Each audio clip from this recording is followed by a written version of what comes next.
I have started from nothing, absolutely nothing. It's not even zero, it's like minus because I was doing something else. There was a momentum to become an engineer, and suddenly I discovered this thing that I really like, and I start doing it.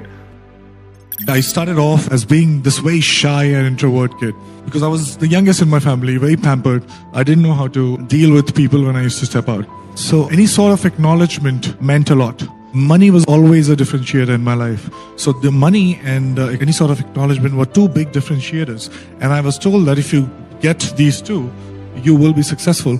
And I cleared all these engineering entrance exams, and I was studying, and I was just aware of what was happening. And I felt that, okay, this is not something, it's not giving me that high because it's boring.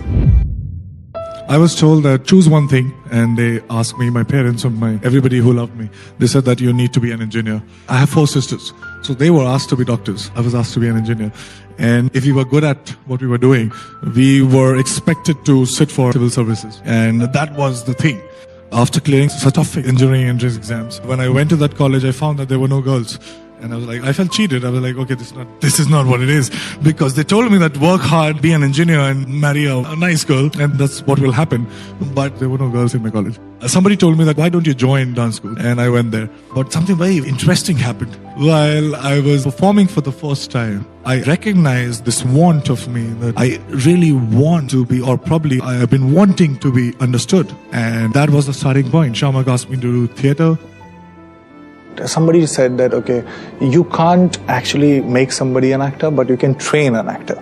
So I was like, what if I'm not an actor? So I went to Barry John, and I was there for 3-4 months when we got a certificate, and I got a B grade, and everybody else got C. So that's when I got to realize, okay, this is something that I really can do. Also because, I could hide behind all these interesting characters. I could say things that I really want to say. But at the same time, I can tell people that, oh, this is not me. This is the character. I was like, okay, this is something that I really want to do. Even if I don't get paid for it, I'll still do it. So just being aware of the process and just telling myself that if I can be in top 1% in something which I probably don't like, now that I've identified something that I do like and I don't care what people think of me, it doesn't feel like hard work. I want to take risks.